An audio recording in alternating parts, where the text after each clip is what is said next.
Welcome everyone to Monday Match Analysis. I'm Gill Gross. Carlos Alcaraz is your back-to-back Madrid Open champion. He ends the improbable and glorious Cinderella run of Jan-Lennard Struff, the lucky loser, first ever lucky loser to make a Masters 1000 final.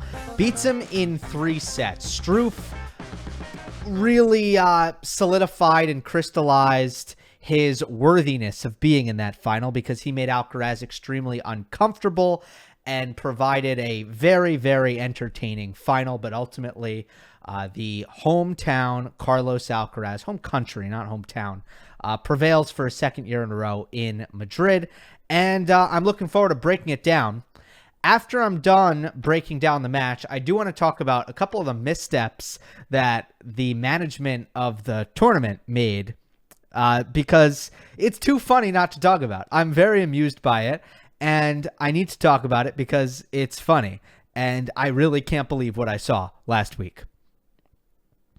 Before I even get to that, and before I get to the match, I want to address this Masters 1000 format stuff. And I said in the mailbag that this is the kind of thing that we're not going to be talking about in 3 years. We'll get used to it. It'll fade into the distance. We are going to forget that it was ever another way.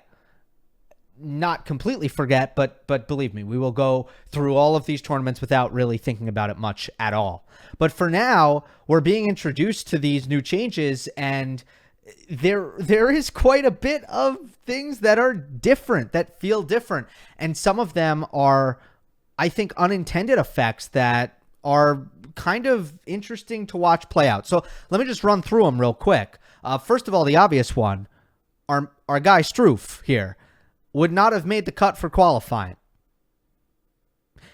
If Madrid was a 1-week Masters 1000, Struff is not in the tournament. So that's the most wild thing that happened this week right off the bat. Kind of, I don't know, ironic that the first year they do this, someone who literally was only afforded a chance to play because the format changed went all the way to the final. And let me just be specific here. 89 to make the qualifying of Madrid last year. 89 was the cut. This year it was 201, which I was really surprised to see. That's such a high cut. But basically, you know, with the 96 player draw and a lot of players, I suppose, just looking at the numbers, electing not to play Madrid qualifying and, you know, going to play a challenger instead, the cut was 201. So that's the first thing. And by the way, Struff, the week of Monte Carlo, which was the week of the cutoff, because 2 weeks before the main draw, that is when the rankings kind of lock, he was ranked 100. Had a nice run in Monte Carlo and was actually up to entering this Madrid. He was up to 65, and now he'll be in the top 30. So seeded for Wimbledon, and not a guy I would want to play at Wimbledon. Next one. Men's doubles champion, Rublev Khachanov. More top singles players, and we've talked a lot about what can happen to make doubles a little bit more relevant. That was another thing that came up on a mailbag. I don't know if it was last week or the week before, but obviously stars playing is the easy, quick fix solution for doubles. But, you know, how does that happen is a whole nother question. And I feel like this, and again, this was not the intention of making Masters 2 weeks long, but we've seen it at Indian Wells year after year after year. Guys don't know what to do, and as a result, they want to stay in the tournament for as long as possible. So if you lose first round, especially if you are, let's say, a European in Indian Wells or an American at Madrid, there's nowhere for you to go for an entire week. There's nothing for 2 weeks. There's nothing for you to do. And that is why you play doubles. You play doubles out of boredom, and you also play doubles because you can, because there is a day off in between your matches. So you are likely, from a scheduling standpoint, to be able to play doubles and have a pretty comfortable schedule. More singles players are going to play doubles if they are going to make these Masters 2 weeks long, which they are. So Rublev Khachanov won doubles. I thought that was an immediate effect that we saw. Last one. If you are a challenger event in a geographically convenient location, you are also benefiting from bored tennis players or tennis players who are looking for matches. Who won the Aix-en-Provence Challenger last week? Andy Murray. He beat Tommy Paul in the final. That's a 500. That's a 250. That is a tour event in terms of the quality of that draw, because you have a conveniently located challenger with, I guess enough attractive traits to draw a pretty good field. And we're going to see a lot of that. So that's all I got. Just want to note the differences that we saw right away in the first ever 2-week-long Madrid. Now let's talk about the final. We definitely saw again in this final why Struff is tough for Alcaraz. Struff had a win over Alcaraz. Struff pushed Alcaraz to 5 sets at Wimbledon at a time when Jan-Lennard was really not in top form yet, coming off of injury. The reason Struff is so tough for Alcaraz is his return style makes it so that there is nothing more important in terms of holding serve than to hit high-quality serves consistently.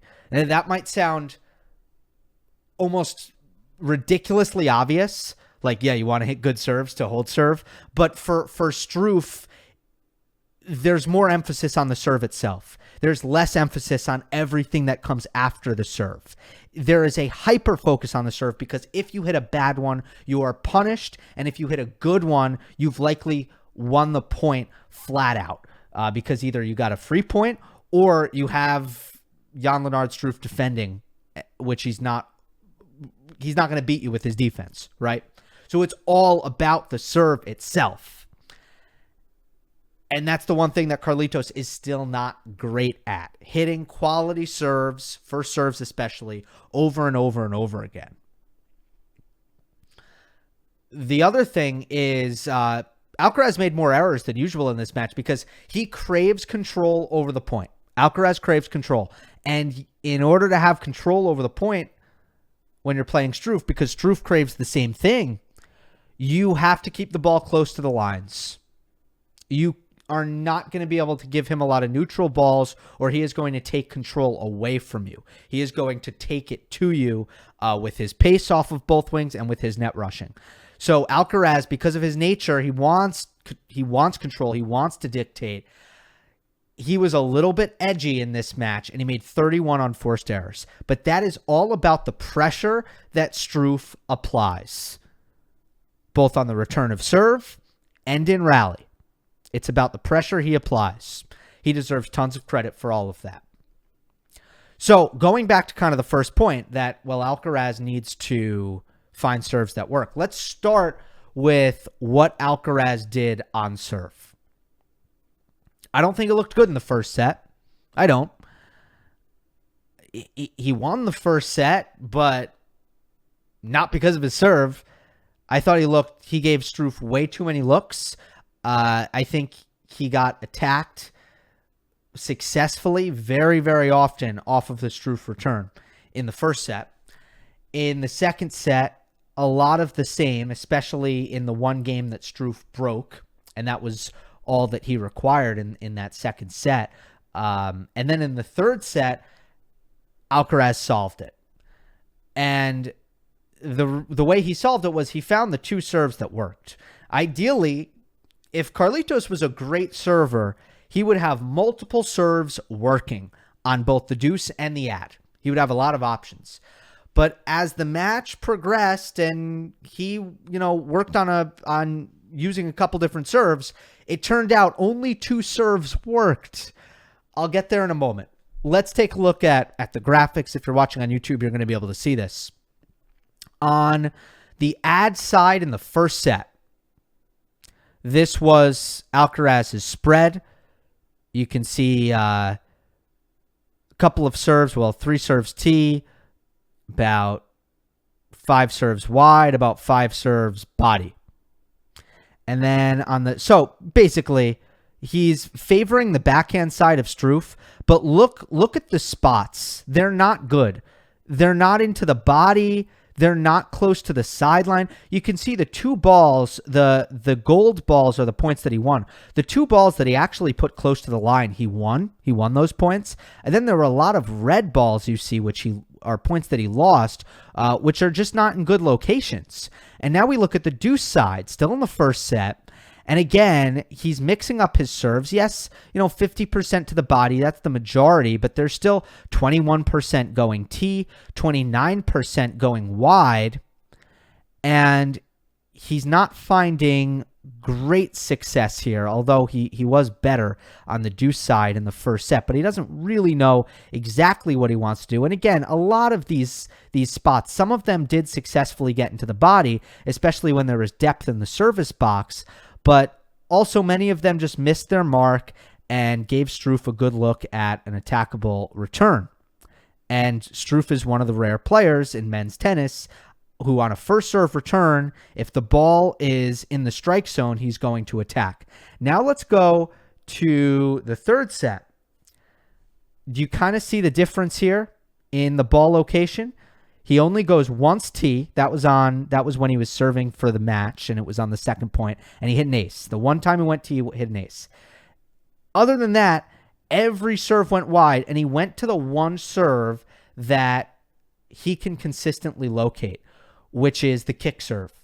The kick serve short in the box, and he was not getting attacked on that serve because he was accomplishing good width and good height. He was oftentimes forcing Struff to even take the left hand off the racket and kind of reach for the backhand slice return because that kick serve by Alcaraz, it's not fast, but that's the one that he controls well, especially going wide on the ad side. And he got so many, every time he hit that serve well, it pretty much never came back. Struff was horrendous at returning the kick wide whenever Alcaraz got it short in the box. And look what he did in the third set. He just went to it over and over and over again. On the deuce side, he also found the serve that worked, and it was the body serve. And based on how this is split up by thirds of the court, if you're watching on YouTube, it says that he hit 33% of serves down the tee. But if you really look at where the serves landed, that's not really true. It looks like a couple of times he just misplaced a body serve. He hit every single serve on the deuce side body. He did not go wide. He did not go tee. Every time on the first serve, it went to the body, which is a good play against a 6'5" guy who hugs the baseline on return. Those were the two serves that worked. Was Alcaraz serving well enough to hit fast serves close to the sidelines or in the corners? No. It wasn't that simple for him. And if Alcaraz was a great server, it would have been just that simple. It would have been mix in some body serves. It's good against Struff, but mainly hit hard serves into the corners. And that's how we're going to keep Struff from attacking. Alcaraz doesn't have that luxury right now. But that is by no means do I look at what happened in this match as a negative. It's an enormous positive. He had options to play with. He experimented. He identified what worked. And once he found what worked, he used them very, very often. And he was not deterred from the winning tactics. And that's so much better than most players could say. Most players, they face a problem, they hit a wall, and that's it. They lose. They lose because of it. Alcaraz hit a wall here in a way where he did not have the serving day I thought he would. I thought he was going to hit a lot of aces and a lot of service winners, hitting close to the sidelines. And it was going to be a showcase for Alcaraz's serve in altitude, good serving conditions against somebody who crowds the service box and looks to be aggressive. And I thought we were going to see kind of a serving exhibition from Alcaraz. And it wasn't that. He didn't have it. His serve in a lot of ways didn't pass the test, but his mind did. Kick wide, body deuce, that pushed him through in the third set. and it got him the free points that he needed. Now, free points is not really exactly what you're going for when you go body. Yet, nonetheless, Alcaraz in the third set, first serve unreturned, got 58%. That's the number that I thought that he would accomplish in this match. Didn't get it in the first set. He was at 34%. Didn't get it in the second set. He was at 33%. It was not until the third that Alcaraz's serve actually started working. All right, let's talk about return. I was curious to see if Alcaraz would change what he was doing for the entirety of the tournament. Alcaraz faced a lot of good servers throughout the tournament, as I talked about in the preview, and he did a tremendous job getting lots of returns back in play against all of those big servers, from Alexander Zverev to Karen Khachanov to Borna Coric. All of them ended up with fairly low success rates on, earning a lot of free points on serve. But against Struff, who serves and volleys, I was curious to see if Alcaraz would change his return position, his deep return position, that was allowing him to cover the service box so well. And as I thought he should do, he did not change his return position. He was not going to offer Struff any easy way out. Struff really benefited from the ability to find clutch, unreturnable serves against Tsitsipas and Karatsev. And Alcaraz, for the most part, made sure that that wasn't going to happen. Deep return position, allow the serve and volley, and make him execute. That was the game plan for Alcaraz, and Struff ended up getting only 24% total serves unreturned. And that allowed Alcaraz to use his speed and his shot making to give himself a chance to try to counterattack off of Struff's serve and volley.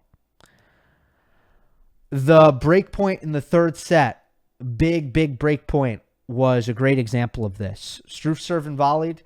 Alcaraz hit a safe return right through the middle that he got low. Struff hit a first volley deep in the court. And Alcaraz just crushed this forehand passing shot down the line, which Struff, and this is an interesting kind of thing to debate, should Struff have made that volley, or was it, really difficult? Did Alcaraz's pass have so much speed on it that it wasn't a routine volley? It's kind of in between the two. Most really, really great volleyers will tell you, no matter how hard somebody hits the ball, assuming they're on the baseline, no matter how hard somebody hits the ball, if it's in my pocket, I should make the volley. And this was kind of in Struff's pocket, but he just got beat for pace, which usually great volleyers feel like that shouldn't happen to them at the highest level possible, which Struff is obviously at. So, I don't know. Interesting debate. But the point is, for Alcaraz, and in the first set, man, Struff got nothing unreturned in the first set. In fact, he didn't get a single first serve unreturned in the first set. Not one. Alcaraz missed 2 second serve returns in the first set, and those were the only free points that Struff got. So, Carlitos did a really good job of that. And Struff at net off the serve and volley, he was pretty good. He won 73% of serve and volley points. But Alcaraz did seem to have a plan. He went to the Struff backhand. I talked about the missed backhand volley on the big break point. Struff hit 28 backhand volleys, 15 forehand volleys. Doesn't feel like a coincidence. That feels like scouting. That feels like Alcaraz's team identified a weaker side on the volley for Struff, and it was the backhand side. And there were some key moments on the Struff backhand volley that were poor moments on his end. So I feel like that really did work out in a way that validated Alcaraz's plan to go more to the Struff backhand. There was something key on the serve and volley. 73% is a good number for Struff, but Alcaraz did do something good early on in the match, I thought. This was in the first set at 3-all. Just hunting forehands on the second return to try to mitigate Struff's serve and volley off of the second serve. And Alcaraz did this a couple of times. I'm showing some screenshots on YouTube. Alcaraz did this a couple of times early on, where on the second serve, he made sure to find himself a forehand, which really made it difficult for Struff to serve and volley, because Alcaraz has so much dip and so much speed, and just hit a couple of clean passing shot winners. So Struff pretty much had to stay back on the second serve because of what Alcaraz did hunting forehands, which was also a really good job by Carlitos. It should be said, when we're talking about the Alcaraz return, Struff didn't serve his best. Not even close. And this is where I think you might look at and ask the question, did Struff have his legs coming into this match at 100%? The answer was probably no. I mean, he came through qualifying, and then in the main draw, after blowing out Lorenzo Sonego, played, what was it? 6 straight three-setters. Let me make sure I get the number right. No, it was 5. So he played 5. 1, 2, 3, 4, 5. Yeah, 5 three-setters in a row. So that is... No. 1, 2, 3. Yeah, it was 5. So all 5 of those matches went over 2 hours long. And the serving was subpar. And you do wonder if that came down to the energy from Struff. In the first set, Struff double faulted twice on both of Alcaraz's breaks. In the second set, Struff, that was his best serving set, especially percentage-wise, making first serves in play. But Alcaraz should have gotten the second set back on serve, because at 3-1, Struff missed like 8 of his first 9 first serves in that 3-1 game, and Alcaraz ended up getting 5 break points in the game. And on the first 4, he had really good opportunities to win the point. And I don't think Alcaraz's backhand was bad as a whole, but in that game, it was a little bit of a horror show on the break points. If you go back and watch the break points, really 4 opportunities for Alcaraz's backhand to make something good happen, and it went the other way on him every time. On the 5th break point was well saved. Good serve +1 by Struff. In the third set, Struff's first serve averaged 3 miles per hour slower than the first, 2 miles per hour slower than the second, and he only made 50%. So first serve percentage by set, 40% in the first set. I mean, it's brutal. 59% in the second set and 50% in the third set. I want to show you guys the stats by Struff on serve for the tournament, and you can see ace rate against Shelton, against Tsitsipas, against Karatsev, double-digit ace rate. Against Alcaraz, it's 3.8%. So he really wasn't hitting aces at all. And he hit 2 aces late in the third set when he was already in a huge hole. So he ended the match with 4 aces, but he really had 2, I think, until his final service game. So aces were basically rendered out of the equation. Again, I do think Alcaraz's deep return position deserves a little bit of credit for that. And then look at first serves in. You know, against Shelton, he was at 60%. Against Kachin, he was at 67%. Against Tsitsipas, he was at 68%. Against Karatsev, he was at 59%. Struggled a little bit, but Lajovic, 55%, not bad. The Sonego match is super weird statistically because his serving numbers are actually really bad, yet he won that match 6-3, 6-1. Point is, really big dip here for Struff in this final in ace percentage and first serves in percentage, which are 2 things that especially first serves in, are largely in his hands. You can't credit Alcaraz too much for that, which is where you kind of look to Struff's legs and wonder if he had a full gas tank there. I do want to talk about Alcaraz's lobs. I feel like this is a good moment to highlight that. I kind of feel like they should get some of the same adulation that the drop shot does for Alcaraz. And I had a feeling in this match that the lobs were going to come up big because I've been watching Struff for a while now, and I've noticed he gets on top of the net. So I figured Alcaraz, someone who has great lobs, is going to throw up some lobs. And I think in the first 2 games, Alcaraz must have hit like 5 lobs, something absurd like that. In the second game, he actually hit a couple of bad lobs. Now, some tough ones, but some of them that were unsuccessful. In the first game, though, came up big. 15-40, break point, serve and volley, Struff. And this half volley was into the open court. I mean, Alcaraz had to run, 30 feet to get to this ball. And from a low contact point with the slice grip, he throws up the lob, which is not really a conventional shot from this position. And he gives Struff this high backhand. I don't want to call it a overhead. It's more of a high backhand volley, which Struff hits long. So that's the first break of serve in the first set. And then you fast forward to 5-4 with Alcaraz trying to serve out the set. And he's facing break point. So Struff threatening to get this to 5-all. And Alcaraz hits a drop shot. And Struff shovels a 2-hander down the line. And now Alcaraz is on his forehand. And Struff's tight in on the net after the drop shot. And this time Alcaraz hits a lob that's so good that Struff doesn't even go for it. And it lands really almost right on the baseline.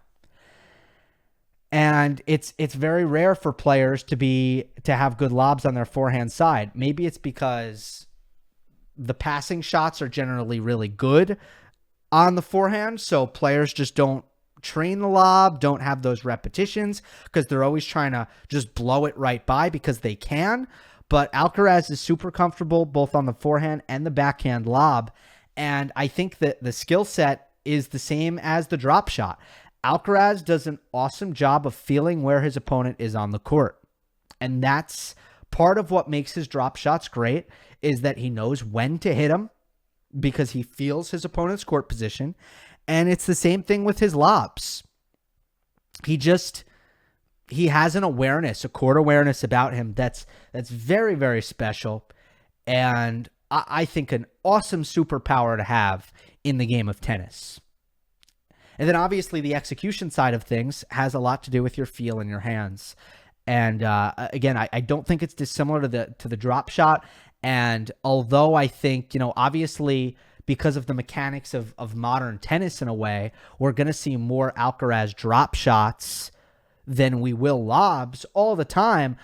I just think the lob deserves to be in that same conversation. And again, I don't think it's as important as the drop shot, but I do think it's as good. And this was a match, you look at 2 crucial points in the first set. This was a match where the Carlos Alcaraz lob mattered. I don't want to take too long on this, but let's talk about Madrid and some of the missteps that were made here. Feliciano Lopez is the tournament director. I don't think it's fair to put everything on him like it's a dictatorship and that he makes all the decisions and that he's on top of everything. But I just do want to say, like, he is kind of the face of this at the time. This started, I suppose, although players do get upset with Madrid because they don't like playing until 1, 2 a.m., which I think is understandable. I get that. But other than that, this started with the whole cake size incident where Alcaraz got this ridiculously large cake. I mean, it's comical how big the cake is. No cake should be that big ever. I mean, in the world, it took 4 people. 4 people had to carry out the cake. It should not take 4 people to carry cake, 2 max. Sabalenka, earlier in the tournament, it was her birthday, and they gave her a normal-sized cake, which is actually probably a nice gesture. I don't know if all tournaments always give cakes to everybody whose birthday it is. I imagine not, but Madrid likes to do that, and good for them. Feliciano Lopez, in defense of Sabalenka's cake being smaller than Alcaraz's cake, which there were corners of social media that was, calling out that discrepancy for gender inequality. Feliciano Lopez tweets about it. Instead of just letting it blow by, which it would have, the worst thing you can do when people are upset at you at social media is to defend yourself on social media. There's nothing worse you can do. You're literally just amplifying it. And everybody who's going to be mad, unless you have an unbelievable defense, they're only going to get more angry. And Feliciano Lopez was like, Alcaraz made the final, and he was playing on center court, as if anybody remembers even which court Sabalenka was playing on, or and then he showed Holger Rune's cake and was like, Rune's cake is small. Nobody who was mad about the cake size is going to change your mind because of that tweet. The tweet is not helping. So that was a pretty amateur move by Lopez. And then Victoria Azarenka was one of the players who I think harbors some other resentments about the Madrid Open in general, to quote tweet that and say the cake thing is basically an accurate representation of the treatment of women at the Madrid Open.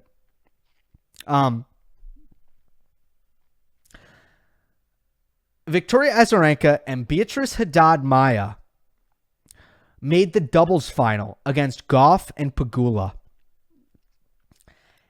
And the tournament embroiled in this kind of cake gate controversy, with Azarenka being one of the people on Twitter who amplified it.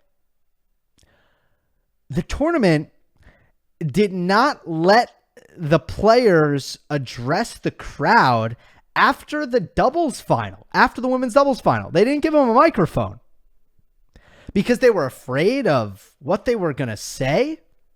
Coco Gauff tweeted, and it got 1.3 million impressions. They didn't let her give a speech at the end of the match, so she tweeted, and 1.3 million people saw it. Jessica Pegula quote tweeted it. Azarenka, of course, retweeted. 231,000 people saw Jessie Pegula's quote tweet. And the quote tweet was an emoji of a zipped mouth, a hand on chin thinking, and a shrug, as if to say, you weren't going to let us talk, really? So 231,000 people saw that. Azarenka tweeted how it was hard to explain to her son, Leo, that mommy isn't able to say hello to him at the trophy ceremony. And 464.6 thousand people saw the tweet. You think you're going to censor these people? Are you crazy? You think you're going to... How many people do you think were watching the Madrid women's doubles trophy ceremony? Like, how many people are tuned into that? Not a lot. Not 1.3 million people. Add in Azarenka, add in Pegula, you get 2 million impressions. I don't know what they were up to on Instagram, on other social media. That's just Twitter. But wow, I mean, what a lesson they could learn from Googling Streisand effect. When you try to quiet people, when you try to censor people, it only gets louder. And that's what happened here. And despite that, laughable misstep from a PR standpoint, as if that was going to go well, to not let them talk. And that was going to minimize the bad PR that was going to be put out. Despite that misstep, it probably wasn't the most relevant or the worst of the week, because when I typed into Google Madrid Open women, that's it, Madrid Open women, the second result that came up on Sunday was Aryna Sabalenka defeats Iga Swiatek with impressive performance for second Madrid Open final win. The first result that came up was Madrid Open caught up in sexism storm over ball girls and face formal complaint. I am not the right person to discuss whether or not it is damaging that the ball people crews were exclusively women in crop tops and shorts. But I will say this. I was a U.S. Open ball boy for a couple of years, and it was an experience that to this day I treasure. A formative experience of my childhood. And it would have been pretty disappointing, pretty frustrating if I wasn't able to have that experience because I didn't look good enough, or I didn't look good at all, in a crop top. Hope you enjoyed. Don't forget to subscribe. I'll see you next time.